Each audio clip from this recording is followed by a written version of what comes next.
मुझे याद है बंबई में श्री हंस जी महाराज एक मंदिर के अंदर सत्संग कर रहे थे और यही समझा रहे थे कि भगवान गीता में क्या कहते हैं कि इन दो आंखों से तू मेरे शरीर को देख सकता है, जो शरीर मेरा पैदा हुआ है इसको देख सकता है, मेरी वास्तविकता को नहीं जान सकता। मेरी वास्तविकता को जानने के लिए हे अर्जुन तुझे तीसरे नेत्र की जरूरत है, जिसको डिवाइन विजन कहते हैं। आपने देखा होगा डॉक्टर क्या करता है, आपका खून लेता है, उसका स्लाइड बनाएगा, वो खून देख रहा है, लाल रंग का है, पर वो कुछ बता नहीं सकता, देख रहा है खून को, फिजिकली देख रहा है, पर उसको माइक्रोस्कोप के नीचे डालना पड़ेगा, मैग्नीफाई करना पड़ेगा। और जब माइक्रोस्कोप के नीचे डालता है तब आपके खून में क्या कमी है। अभी कोरोना वायरस हो रहा है, उसमें बिना माइक्रोस्कोप के, बिना टेस्टिंग के पता नहीं चलता। तो ये कैसे हो रही है कोरोना वायरस? हम एक दूसरे को छूते हैं, हाथ मिलाते हैं, दरवाजे को छूते हैं, उससे लगती है, हवा के ट्रांसमिशन से लगती है। तो हमारे देश के अंदर पहले ही ये परंपरा रही कि भाई लोगों को नमस्ते करो, हाथ मत मिलाओ, दूर से दोनों हाथ जोड़ लो, नमस्ते करो। तो भगवान कहते हैं कि ये शरीर जो मेरा है इसको तू दो आंखों से देख रहा है, फिजिकल आई से ये दिखाई दे रही है। भगवान को भी अर्जुन देखता था, बातचीत करता था। जब भगवान ने उसकी शंकाओं का समाधान किया तो तब अर्जुन कहता है प्रभु आप तो योगियों के योगी हो।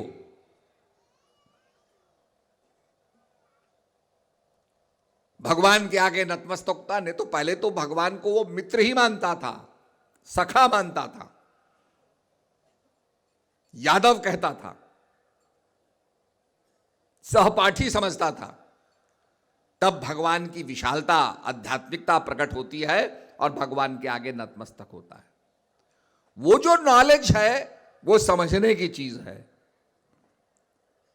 और इसीलिए ये नहीं कि लड़ाई के समय भगवान ने धर्म का ज्ञान देकर के अर्जुन का ही कल्याण, और भी लोग धार्मिक थे, कोई किसी देवी देवता को पूजता था, कोई किसी को पूजता था।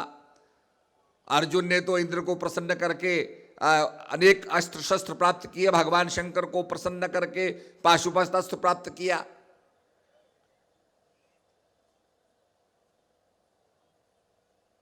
और भगवान अर्जुन को ज्ञान देकर के उसकी सारी शंकाओं का समाधान करते हैं।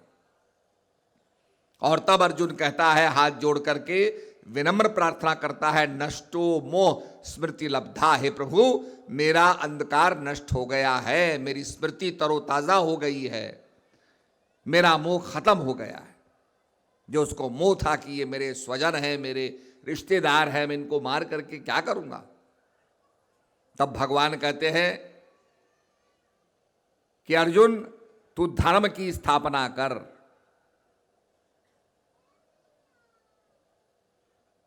कहा भी है, जब जब होए धर्म की हानि, बाढ़े असुर अधम अभिमानी, तब तब प्रभुधर मनुज शरीरा, हरे कृपानिधि सज्जन पीरा।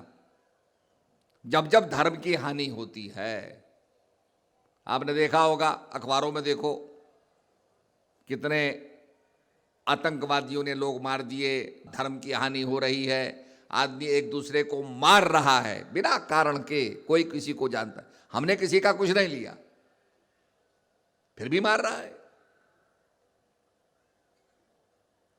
बाढ़ ही असुर अधम अभिमानी। जब जब राइचियसनेस का डिक्लाइन होता है, धर्म का गिरावट आती है धर्म के अंदर, तब भगवान कहते हैं उसको पुनर्जीवित करने के लिए, पवित्राय च साधूनाम विनाशाय च दुष्टताम धर्म संस्थापनार्थाय संभवामि युगे युगे। हे अर्जुन मैं धर्म की स्थापना करने के लिए युग युग में पैदा होता हूं, धर्म की स्थापना करता हूं। जो धर्म लोप होता जाता है, जैसे नदी में सिक्का गिर जाए उस पर थोड़ा सा रेत पड़ेगा, फिर और रेत आएगा, फिर वो गायब हो जाएगा, ऐसा लगेगा नदी में सिक्का ही नहीं है। पर आप जब उसके मट्टी को हटाएंगे, उसकी परत को हटाएंगे, उसके रेत को हटाएंगे तो सिक्का नजर आएगा। ऐसे ही मल विक्षेप आवरण से ये अध्यात्म लोप हो जाता है और भगवान इस मैलेपन को हटा करके, इसके अंधकार को हटा करके, इसकी दीवार को हटा करके फिर से उस धर्म को मनुष्य के अंदर जागृत कर देते हैं। आज भारत को इसी की जरूरत है। आज दुनिया के अंदर अगर भारत चाहता है कि भारत विश्व गुरु बने तो इस अध्यात्म को जगाना होगा, जिससे हम अपने अंदर मानवता को जागृत करें और भारत विश्व का गुरु बने, to become a world leader. आज भारत की तरफ लोग देख रहे हैं, भारत के योग की तरफ देख रहे हैं। भारत ने योग सिखाया, यम, नियम, आसन, प्राणायाम, प्रत्याहार, ये 5 बाहरी कर्म है और उसके बाद 3 आंतरिक कर्म हैं। प्रत्याहार, धारणा, ध्यान और समाधि, ये मानसिक कर्म है। धारणा और ध्यान, ध्यान किसका करें, ये विधि सदगुरु महाराज बताते हैं। तो भगवान गीता में अर्जुन को ज्ञान देते हुए कहते हैं, हे अर्जुन, तस्मात् सर्वेषु कालेषु मामानस्मर युद्ध च। तू सब काल में, तस्मात् सर्वेषु कालेषु, सब काल में मेरा सुमरण करते हुए युद्ध कर। बहुत से लोगों में प्रश्न पैदा होता, साहब ये हम कैसे कर सकते हैं? आप साइकिल चलाते हैं, पीछे आदमी बैठा होता है, उसको बैलेंस भी करते हैं, बात भी करते हैं, रास्ता भी देखते हैं, और जो सीनरी है उसको भी देखते हैं। सामने से गाड़ी आती है तो उसको भी हम बचाते हैं, क्योंकि हमारा मन जो है वो सड़क पर लगा हुआ है, कॉन्सेंट्रेटेड है। ऐसे ही प्रभु में लगा करके हम सारे कर्म कर सकते हैं। गाड़ी वाला गाड़ी चलाता है, ब्रेक मारता है, इधर देखता है, उधर देखता है, पर उसका ध्यान सड़क पे होता है। इफ ही लूजेस अटेंशन, अगर वो अपने मन की एकाग्रता खो देगा तो गाड़ी भी डामाडोल हो जाएगी। धनुष वाला धनुष चलाता है, वो 100% स्कोर करता है, धनुष को ठीक लक्ष्य पर लगाता है। कैसे लगाता है? क्योंकि वो ध्यान करता है। द्रोणाचार्य ने पांडवों को बुलाया, कौरवों को बुलाया, कहा देखो इस पेड़ के डाल के ऊपर एक चिड़िया बैठी है, निशाना लगाओ। सबने अपने तरकस से बाण निकाला, निशाना लगाने लगे। द्रोणाचार्य कहते चिड़िया की जो आंख है उस पर लगाओ। पूछा सबसे, भाई क्या देख रहे हो? कि महाराज हम तो आसमान भी देख रहे हैं, आपको भी देख रहे हैं, पेड़ भी देख रहे हैं, सब कुछ दिखाई दे रहा है। द्रोणाचार्य अर्जुन से पूछते, अर्जुन तुम क्या देख रहे हो? अर्जुन ने कहा महाराज मुझे चिड़िया की आंख दिखाई दे रही है, बाकी कुछ नहीं दिखाई दे रहा। बोला अब उसकी दाहिना आंख देखो। जब वो दाहिना आंख देखता है तो कहता क्या देख रहे हो? कि महाराज मुझे आंख दिखाई दे रही। अब चिड़िया भी गायब हो गई। बोला तीर चलाओ, तो तीर जाके सीधे दाहिने आंख पर लगता है। मन दिया तह सब दिया, मन के लार शरीर, अब देवन को कुछ नहीं, कह गए दास कबीर। ये मन कहां लगाना है? तो भटक रहा है संसार के अंदर। ये मन कहां लगाना है? आप एक किताब पढ़िए, पहली बार आप किताब पढ़ेंगे, बहुत आपको अच्छा लगेगा, आपके मन को कंसंट्रेट करेगा, एकाग्र करेगा, खींचेगा। दोबारा पढ़ेंगे तो फिर थोड़ा थोड़ा आपको आनंद आएगा। तिबारा पढ़ेंगे तो फिर वो आप कहेंगे भाई ये तो उसमें कुछ नहीं है, क्योंकि आपका मन एकाग्र हो गया था तो आपको ज्यादा आनंद आया। उसके बाद उतना एकाग्र नहीं होता है तो उतना आपको उसमें से रस भी नहीं मिलता है। ऐसे ही साधना के अंदर मन को एकाग्र करना है। और भगवान कहते हैं तस्मात् सर्वेषु कालेषु मामानस्मर युद्ध चो। हे अर्जुन, सब काल में। अब हमारे शास्त्रों के अंदर जागृत, स्वप्न और सुषुप्ति। जागृत अवस्था यह है, आप मुझे देख रहे हैं, मैं आपको देख रहा हूं। स्वप्न जिसमें हम जो हमारे संस्कार होते हैं, जो कुछ हमने गैदर किया देखा, वो सपने में आने लगता है। जैसे सपने में राजा जनक भिखारी बन गए, निर्धन बन गए, बड़ी यातना से उनको खिचड़ी मिली, उसको पकाने लगे, और जब ठंडा कर रहे थे तो बैल आए, बैलों ने मट्टी में मिला दिया, और राजा जनक त्राहिमाम त्राहिमाम कर उठे। आंख खोली तो देखा मैं तो राजमहल में राजा हूं, मेरे पास तो इतनी शक्ति है कि मैं अपने अनुचरों को कहूं तो खिचड़ी बना के ले आएंगे, नाना प्रकार की खिचड़ी बना के ले आएंगे। मैं क्या क्या देख रहा था? तो प्रश्न पैदा हुआ, सत्य क्या है? तो जागृत, स्वप्न और सुषुप्ति। सुषुप्ति माने गाढ़ निद्रा की अवस्था, जिसमें कोई स्वप्न नहीं आता है, जिसमें हमें कोई आभास नहीं होता कि हम स्त्री हैं या पुरुष हैं, धनवान हैं या निर्धन हैं, किसी चीज का आभास नहीं होता। Total negation of thoughts. अब भगवान कहते हैं सब काल में, तस्मात् सर्वेषु कालेषु। जागृत के समय, स्वप्न के समय, सुषुप्ति के समय, क्या चीज है जो सब समय हो रही है? जागृत अवस्था में तो हम मंदिर में जा सकते हैं, दर्शन कर सकते हैं। स्वप्न के जब सो जाते हैं तब हम नहीं जा सकते। सुषुप्त अवस्था में भी हम सो जाते हैं तो सब संसार को भूल जाते हैं।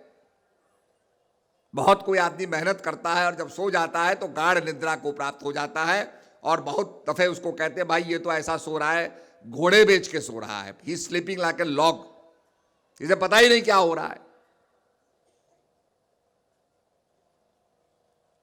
तो उस समय हम कहीं जा नहीं सकते, कुछ बोल नहीं सकते, पर एक क्रिया उस समय भी हो रही है, और वह है प्राण और अपान की क्रिया। इसीलिए कहा श्वास श्वास सुमरो गोविंद, मन अंतर की उतरे चंद। आंख से आंख बंद हो जाती है, सो जाते हैं, गाढ़ निद्रा को प्राप्त हो जाते हैं, पर उसमें आंख की जरूरत नहीं है, नेत्रों की जरूरत नहीं है, इंद्रियों की जरूरत नहीं है। ये प्राण अपान की जो माला है, श्वासों की जो माला है, निरंजन माला घट में फिरे दिन रात, ऊपर आवत नीचे जावत, श्वास श्वास चल जात, और संसारी नर समझे नहीं वृथा अमर विहार। ये श्वासों की माला को आदमी नहीं समझता, श्वास ले रहा है और फेंक रहा है, इसकी कीमत नहीं जानता। और यह ऐसी क्रिया है जो निरंतर हो रही है, जागृत, स्वप्न, सुषुप्ति अवस्था। जो ब्रह्म ज्ञान की अवस्था होती है, जिसमें ज्ञान प्राप्त होता है, उसमें संसार से कट करके हम ज्ञान में लीन हो जाते हैं। तब ब्रह्म का बोध होता है, जिसको कहा जीता मर के फिर जीवे, बिन भोजन बलधारी रे, ब्रह्मानंद संत जन बिरला समझे बात हमारी रे, अचरज देखा भारी साधो, अचरज देखा भारी रे। जीता मर के, जो जीता होता है वो संसार से कट जाता है, मर जाता है, और ब्रह्म ज्ञान के अंदर जीवित हो जाता है। मन मथुरा दिल द्वारिका, काया काशी जान, 10वां द्वारा देहरा, तामे ज्योति पहचान। उस प्रकाश को पहचानना, उस निरंजन माला को करना जो हमारे अंदर चल रही है, उसी निरंजन निरंतर होने वाली क्रिया के माध्यम से हम सब काल में सुमरण कर सकते हैं। तस्मात् सर्वेषु कालेषु मामानुस्मर युद्ध चो। अगर हम आंख मूंद के बैठ जाएं और ये समझें कि हमने संसार से अपने आप को कट ऑफ कर लिया, ये ब्रह्मज्ञान नहीं है। डॉक्टर एक इंजेक्शन लगाता है अनकॉन्शियसनेस का, बेहोश करने का, जब ऑपरेशन करता है तो आदमी को बेहोश कर देता है। तब आपको बोध नहीं होता वो क्या कर रहा है, क्या चीरफाड़ कर रहा है, पर आपको कुछ बोध नहीं हो रहा है, इससे ब्रह्मज्ञान का बोध तो नहीं हो गया। जीता मर के फिर जीवे, बिन भोजन बलधारी रे। संसार से सारे विचारों को काट करके जब ब्रह्म में हमारी स्थिति पैदा होती है, तो ब्रह्म के अंदर हम जागृत हो जाते हैं, और वो अवस्था होती है तुरीया अवस्था। जागृत, स्वप्न, सुषुप्ति और तुरिया, जिसमें संसार का बोध नहीं होता है और ब्रह्म का बोध होता है। तो ये जीवन में प्रैक्टिकल है और सदगुरु महाराज इसका रास्ता बताते हैं। संतों ने इसी का वर्णन किया है। एकम सत्य विपरा बहुधा वदंती, ट्रुथ इज वन, सत्य एक है। अलग अलग मनुष्यों ने अलग अलग भाषा में उसको दोहराया। भर्तहरि ने 3 शतक लिखे, नीति शतक, श्रृंगार शतक और वैराग्य शतक। वैराग्य शतक में भर्तहरि कहते हैं, कालो न याता वहमे याता, तृष्णा न जीर्णम वहमे जीर्णम, तपो न तपता वहमे तपता। वो कहते हैं हमने तप को सोचा, हमने तपस्या कर दी, बोला तपस्या ने हमको तपा डाला है। कालो न याता वहमे याता, हमने सोचा कि हमने समय को व्यतीत कर दिया, बल्कि काल ने हमको व्यतीत कर दिया है। तृष्णा ना जीर्णम वहमे जीर्ण, हमने कहा हमने तृष्णा को खत्म कर दिया, तृष्णा ने हमें समाप्त कर दिया, एग्जॉस्ट कर दिया है। राजा भर्तहरि, जिनके राज्य में एक साधु महाराज एक फल लाते हैं कि महाराज मुझे बड़े यत्न से यह फल मिला है, जो इस फल को खाएगा वो अमर हो जाएगा, इमॉर्टल हो जाएगा। राजा ने फल को लिया, राजा साधु महाराज को कुछ पैसा वैसा इनाम दिया, फल ले लिया। राजा पत्नी से बड़ा प्यार करता था, रानी से प्यार करता था। उसने रानी को फल दिया और कहा, रानी ये फल तुम खाओगी तुम अमर हो जाओगी, फिर हमारा कभी विछोह नहीं होगा। रानी ने फल को लिया। रानी ज्यादा समय अपने मंत्री के साथ व्यतीत करती थी, तो उसने सोचा मैं फल खाऊंगी तो क्या फायदा, मंत्री को दे दिया। मंत्री भी मनोविनोद के लिए वैश्या के पास जाता था, उसने उठा के फल वैश्या को दे दिया। वैश्या को मिला, वैश्या ने सोचा कि तू ये फल खाएगी तो क्या अमर होके क्या करेगी, इससे अच्छा राजा बड़ा धर्मात्मा है, राजा को दे दे। वो राजा के आगे पेश करती है। राजा देख करके समझ जाता है कि ये तो वही फल है, और ये कैसे आया वैश्या के पास। सारी बात खुलती है तो राजा को वैराग्य हो जाता है। राजा कहता है, तपो न तपता वहमे तपता, तृष्णा न जीर्णम वहमे जीर्णम, कालो न याता वहमे याता। तो कहने का मतलब एक दिन हम आए हैं और जाना पड़ेगा, आए हैं सो जाएंगे। राजा रंग फकीर, इसलिए कुछ कमाई करके जाएं, आत्मज्ञान की कमाई करें, यही हमारे साथ जाने वाली है। जो अविनाशी है वही आपके साथ जाएगा, जो नाशवान है संसार में रह जाएगा। तो कहने का मतलब यह है, वो नाम की जो कमाई है, जिसको कहा सुमर पवन सुत पावन नामू, अपने बस कर राख्यो रामू, वो नाम की जो कमाई है। मैं इतने लोग बैठे हैं, जिस व्यक्ति का नाम उच्चारा जाएगा, भाई वो आदमी बैठा है तो वो नाम जिसका बोलेंगे वो आ जाएगा हमारे पास। ऐसे ही जो नाम और नामी, जब नामी का नाम हम उच्चारेंगे तो नामी भी हमारे पास आ जाएगा। आपने बड़ी पेंटिंग देखी होगी, बनाने वाले का नीचे नाम होता है। किताब देखी होगी, किताब लिखने वाले का नाम होता है। ऐसे भगवान ने भी हमें एक चित्रकार के रूप में बनाया है और अपना नाम हमारे हृदय में लिख दिया, हमारे सांसों में लिख दिया है। हर सांसों में प्रभु का नाम है, पर हम नहीं जानते।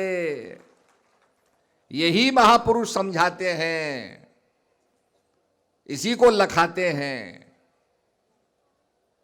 कभी कभी बड़े बड़े लोग आए जिन्होंने कहा, महाराज सिकंदर पहुंचा एक साधु के पास, कहा महाराज मैंने सारे संसार पर फतेह पा ली। बोला राजा और क्या करेगा? बोला महाराज हिंदुस्तान पर फतेह प्राप्त करूंगा। बोला और क्या करेगा? कि इसके बाद फिर और मैं देशों पर फतेह प्राप्त करूंगा। बोला फिर और क्या करेगा? कि महाराज मैं सारी दुनिया पर फतेह प्राप्त करना चाहता हूं। बोला फिर क्या करेगा? तो राजा कहता महाराज सारी दुनिया पर फतेह प्राप्त करने के बाद मैं सारी भूमि का सम्राट बन जाऊंगा और फिर मैं आराम से रहूंगा। बोला तुझे आराम और शांति से ही रहना है तो मेरे बगल में आके बैठ जा, क्योंकि संत जब कहता है तो फिर क्या।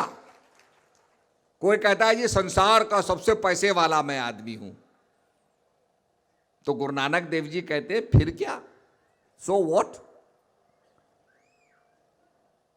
तुमने सारे संसार पर आधिपत्य भी प्राप्त कर लिया तो सो व्हाट, क्या हुआ? ये तो छूट जाना है यहीं। ऐसे ऐसे धनाढ्य आदमी थे जिनकी आप चर्चा सुनेंगे तो बाफल्ड हो जाएंगे। छूट गया। राजा ने एक महल बनाया, सब कुछ उसमें सोने का लगाया और कहा भाई ये महल मैंने बनाया है, कोई इसमें त्रुटि बताए, कोई गलती बताए। सब लोग देखते थे, राजा की महिमा गाते थे कि महाराज कमाल कर दिया, ऐसा तो हमने देखा ही नहीं। एक संत भी गया देखने के लिए, कहता है इसमें 2 गलतियां हैं, एक नहीं 2। राजा कहता था कोई एक गलती बता दे, उसने कहा राजा साहब 2 गलतियां हैं। बोला महाराज क्या? बोला ये बताओ क्या इसमें रहने वाला अमर हो जाएगा? राजा ने कहा नहीं, इससे पहले मेरे पूर्वज रहते थे वो भी चले गए, मैं भी चले जाऊंगा, और दूसरा ये जो बना है ये हमेशा रहेगा क्या? अभी आपने बंबई में हावड़ा ब्रिज देखा होगा, उसकी भी एक्सपायरी डेट है। दवाई होती है, दवाई के पीछे दवाई की एक्सपायरी डेट लिखी होती है। कोई भी चीज बनती है वो कब खत्म होगी उसकी डेट लिखी होती है। हावड़ा ब्रिज की भी एक्सपायरी डेट लिखी है। तो कहने का मकसद यह है कि जो चीज आई है वो जाएगी भी, खत्म भी होगी। तो यही चीज समझाने के लिए महापुरुष ज्ञान की चर्चा करते हैं, नाम की चर्चा करते हैं, और उस नाम को हम समझें। तो संसार में कोई अमर भी हो जाए सो व्हाट। मिडास को आपने देखा, उसने ऐसा वरदान मांगा कि जिसको मैं छूं वो सोने का बन जाए। तो संत कहते हैं सो व्हाट, तो क्या हुआ? अपना बच्चे को छूने लगा तो बच्चा भी सोने का हो गया, पत्नी को छूने लगा पत्नी भी सोने की हो गई, जिस भोजन को छूता था खाने के लिए वो भी सोने का, कुछ खा ही नहीं सका, वैसे ही मरा बेचारा वो, त्राहिमाम करके। तो कहने का मतलब संत कहते हैं, संतों का जो कहना है फिर क्या, ये बहुत बहुत गहराई वाला प्रश्न है। मैंने संसार पर विजय प्राप्त कर ली, फिर क्या? बुल्ले शाह कहते हैं अरे भाई तुमने तलवार ली, तलवार उठा के लड़ाइयां लड़ी, अपने को गाजी कहलाया। मक्के में गए, हज कर आए तो अपने को हाजी कहलाया। गंगा गए, गंगा में डुबकी लगाई, गया गए वहां पर पिंडदान दिया, ये सब कुछ किया, पर फिर भी हम लक्ष्य को प्राप्त नहीं कर पाए, क्योंकि हमने उस यार को, प्रभु को राजी नहीं किया तो कुछ भी नहीं किया।